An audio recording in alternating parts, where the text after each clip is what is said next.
ये सब गलत गलत इस तरह के उपास। फिर एकादशी का उपास, उस दिन एकादशी का उपास होगा, लेकिन सोचा जाएगा कि सिंघाड़े का आटा कहाँ से आएगा, वो कहाँ से आएगा। सवेरे से लोग बैठे रहेंगे इसी इसमें कि आज क्या खाएंगे, आज क्या होगा, आज कौन सी चीज बनेगी। ये कोई उपास हो? चित्त को हल्का रखना चाहिए। रात दिन खाने के बारे में सोचने से भी आदमी भूखा ही मरता है, क्योंकि उसको लीवर की बीमारी हो गई तो भूखा मरेगा, उसको अगर कोई तकलीफ हो गई तो भूखा मरेगा। इस तरह की बहुत सी चीजें होती हैं जिससे भी आदमी को भूखा रहना पड़ता है। फिर आप काहे को जबरदस्ती भूखे रह रहे? अगर कोई शरीर में तकलीफ हो गई तो आदमी भूखा रहता है, उसके पेट में शिकायत हो गई तो भूखा रहता है। जबरदस्ती काहे को आप भूखे रहते हैं? हाँ, वेल नरिश्ड होना चाहिए, साधारण खाना चाहिए, संतुलित खाना चाहिए, पर उसके ऊपर इतना विचार करने की कोई जरूरत नहीं। सर्वसाधारण जो कुछ मिल गया उसको वाइब्रेट करके सहयोगी लोगों को खाना पीना चाहिए। इस तरह से आपकी नाभि चक्र की भी दशा जो है वो ठीक रहेगी। अब नाभि पे मैंने क्यों कहा, मैं आपसे बता रही हूँ, इसलिए क्योंकि नाभि चक्र बहुत महत्वपूर्ण है, इसलिए मैं नाभि चक्र के लिए बताया। और इन 3-4 दिन में मैं सारे ही चक्र आपको बताऊंगी, पर नाभि चक्र बहुत ही महत्वपूर्ण है और उसको समझ लेना चाहिए कि किसी भी वजह से नाभि चक्र खराब हो गया, जैसे लीवर की बीमारी होती है कि बचपन में गलती से बच्चों को अगर आप भारी खाना दे दें, चॉकलेट या कोई जिसको कहते हैं रबड़ी वगैरह हेवी चीज आए तो उससे भी लीवर हो जाता है। बहुत काम करने से भी लीवर खराब हो जाता है, तो इसको भी ठीक हो सकता है। सहयोग से सब बीमारियां ठीक हो सकती है और संतुलन आ सकता है। सबसे बड़ी चीज ये है कि नाभि चक्र में मनुष्य का चित्त बसता है। चित्त जो है वो आपके लिवर से सस्टेन रहता है। चित्त जो है वो आपका अगर खाने में लगा तो आप खाने से गए। यही चित्त जब परमात्मा की ओर उठता है तभी वो असल में मानव हो जाता है। जब तक ये चित्त व्यवहारिक चीजों की तरफ, इधर उधर की चीजों की तरफ में, जो जिसको कहना चाहिए सुपरफिशियल चीजों की तरफ में चित्त फंसा रहता है, वो चित्त हमेशा ही ऐसा गड़बड़ डामाडोल रहता है। पर यही चित्त जब ये सोचता है कि वो परमात्मा जो चीज है वो पाने की है और बाकी सब व्यर्थ है,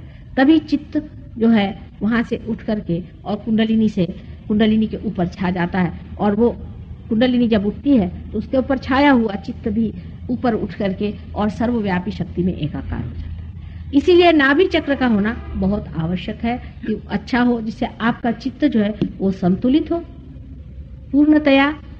वहां पर एक ही भावना रहे कि हमें ये खाना भी जो है एक यज्ञ कर्म है, खा रहे हैं, लेकिन विशेषकर सबसे बड़ी चीज जो है वो हमें परमात्मा को पाना है। ये चित्त यहाँ से उठ करके जब उठता है तो अनेक चक्रों में से गुजर के और बाहर निकल जाता है।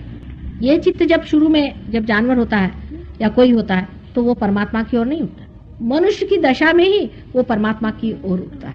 तो जब तक आपके अंदर ये भावना बनी रहेगी कि अंत में मुझे परमात्मा को ही पाना है, आपकी नाभि चक्र बहुत संतुलन में आ जाए। वही है त्वमेकम वरेण्यम त्वमेकम शरण्यम, उसके सिवा मुझे कुछ पाने का नहीं। ऐसा ही आप नाभि चक्र पे संतुलन रखें तो आपका नाभि चक्र बहुत अच्छा रहेगा। और यही अगर हमारे देश में हो जाए तो हमारे देश का भी भविष्य बहुत उज्जवल है, क्योंकि हमारे देश का मैंने कहा बेस बहुत बड़ा है और बड़े बड़े अवतरण यही हुए हैं। विष्णु जी के सारे ही अवतरण यहाँ हुए, विष्णु जी के सारे अवतरण नाभि चक्र पे हुए हैं। आप जानते हैं कि दशावतार जो भी हुए, बिल्कुल सही बात है। ये भी हमारे उत्थान की कथा है। जिस प्रकार एक मछली पहले होती है, फिर मछली से जा करके मछली जब किनारे पे आ जाती है तो फिर वो कछुआ हो जाती है, रेप्टाइल्स।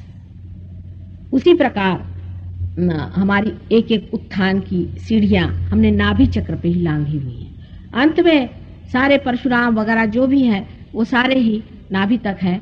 सिर्फ जो उसके ऊपर का जो चक्र है जो कि यहाँ दिखाया नहीं गया है, left hand side, right hand side, right hand side में ये चक्र है जिसे कि हृदय का राइट हैंड साइड कहते हैं। वहाँ श्री राम का अवतरण हुआ। वो बीचों बीच इसलिए नहीं है कि उन्होंने अपने को अवतार न सिद्ध करके और मर्यादा पुरुषोत्तम सिद्ध किया, इसलिए वो अवतार के मार्ग से हटके और साइड में हो गए। लेकिन उनका भी चक्र बहुत ही महत्वपूर्ण है। अच्छा, आपको आश्चर्य होगा, बैठिए बैठिए। फॉरेनर्स जो है वो हमसे बहुत अच्छे हैं इस मामले में। आप इन लोग से जरा बात करिए, आपको सिखाएंगे राम क्या है। ये जो पार हो गए, आपको आश्चर्य होगा कि आप लोगों में ये बात नहीं है। ये तो मैं हमेशा कहती हूँ कि जहाँ दांत है वहाँ चने नहीं, जहाँ चने हैं वहाँ दांत। इन लोग जब पार हुए हैं तो एक तो इन्होंने सब चीज छोड़ दी, दुनिया भर की फालतू की चीजें, और लग गए इसमें। और ये लोग जितने माहिर हैं आप लोग नहीं। राम के अंग अंग ये जानते हैं और हनुमान के अंग अंग ये जानते हैं, बस लगने की बात है। ये तो किसी भी चीज को सॉर्ट आउट कर डालते हैं। हमारे जैसे आधे अधूरे लोग नहीं है, क्योंकि हमको सब मिला हुआ है ना, तो इसका होश ही नहीं है श्री राम क्या चीज है और श्री राम के अंग अंग क्या है, उनके क्या विशेषताएं हैं, इसकी सारी बारीक चीजें ये सीख गए। और मेरी इनके पास में इन्होंने जितने मुझसे इस पर ज्ञान प्राप्त किया है आप समझ नहीं सकते। यहाँ तो मैं देखती हूँ कि अभी मैं प्रोग्राम कर रही हूँ, अभी सब लोग आएंगे, उसके बाद गायब, फिर कोई प्रोग्राम में आएगा ही नहीं। हालांकि इस पे हमने चार्ट्स बनवाए हैं, सब कुछ काफी सफाई से दिया हुआ है। इन लोगों ने जितनी मेहनत की है वो आप लोग नहीं कर सकते साहब। मैं ये बता दूं आपसे, ये लोगों का उतने इनकी संपदा नहीं है जैसे आपकी, पूर्व संपदा आपके पास बहुत है, लेकिन आप लोग में मेहनत नहीं है। ये तो बिल्कुल सही बात है। हिंदुस्तानी मेहनती बहुत ही कम होता है। यहाँ बैठे हुए आप पूछ लीजिए, सहयोगी बताएंगे कि इन लोग ने तो, आप सोचिए कितना रुपया खर्च करके यहाँ पर आए हुए हैं और देहातों में मेरे साथ घूम रहे हैं, सब दूर चल रहे हैं। कितने सहयोगी मेरे साथ घूम रहे हैं। लंदन से ये लोग आए और ये लोग दुनिया को पार करा रहे हैं। कल वहाँ यूनिवर्सिटी में ये लोग पार करा रहे थे और वहां के जवान लड़के अभी देखिए ना बैठे थे, चले गए। इनकी गहराई नहीं है आप लोगों में, ये बात सही, लेकिन इनमें संपदा कम है आपसे। इनकी संपदा आपसे कम है, आप बहुत जल्दी भी पार हो जाते हैं और पाने पर उसको छोड़ भी देते हैं आसानी से। क्योंकि कोई चीज, जैसे कोई रईस आदमी होता है ना, तो उसके बेटे कैसे होते हैं, उस तरह के आप लोग हैं। आया पैसा उड़ाया, काम मौज किया, काम खत्म। इन लोगों ने मेहनत से पाया है, उसकी ये महत्ता ज्यादा जानते हैं। इनको कोई प्रॉब्लम नहीं, ये तो बहुत ज्यादा हमसे होशियार है। आप इनसे बात करिए, आप अगर वैष्णव है तो सारा वैष्णव धर्म आपको ये समझा देंगे। अच्छा, इसीलिए मैंने कहा कि जो किताब हम लोग छाप रहे हैं उसको आप पढ़िए। एक फॉरेनर ने लिखा, आपकी आंखें खुल जाएंगी।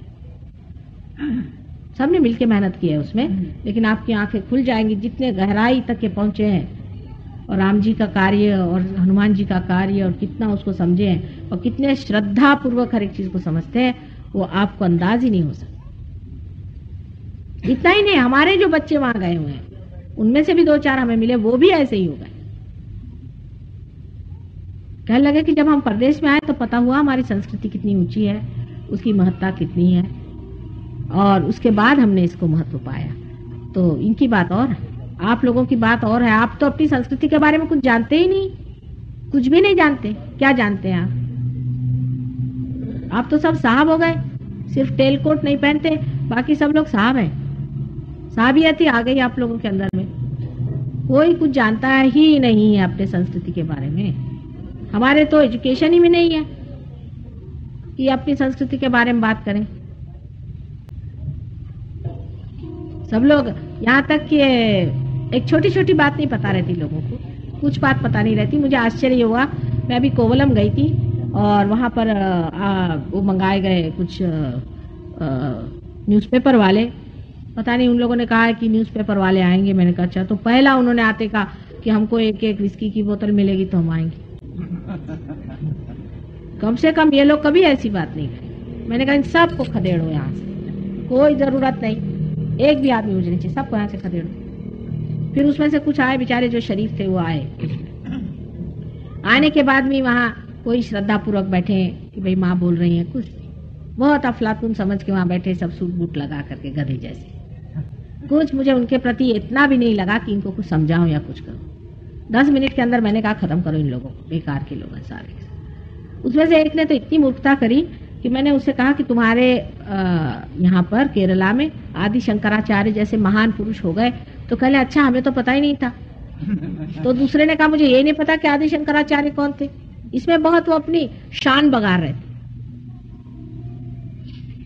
हम लोग को बड़ी शान लगती है कि हम अपने देश के बारे में कुछ न जाने और परदेश के बारे में हम सब कुछ जान लें। इसमें हम लोग सोचते हैं वाह वाह वाह, बहुत बड़े बड़े आदमी हम हो गए।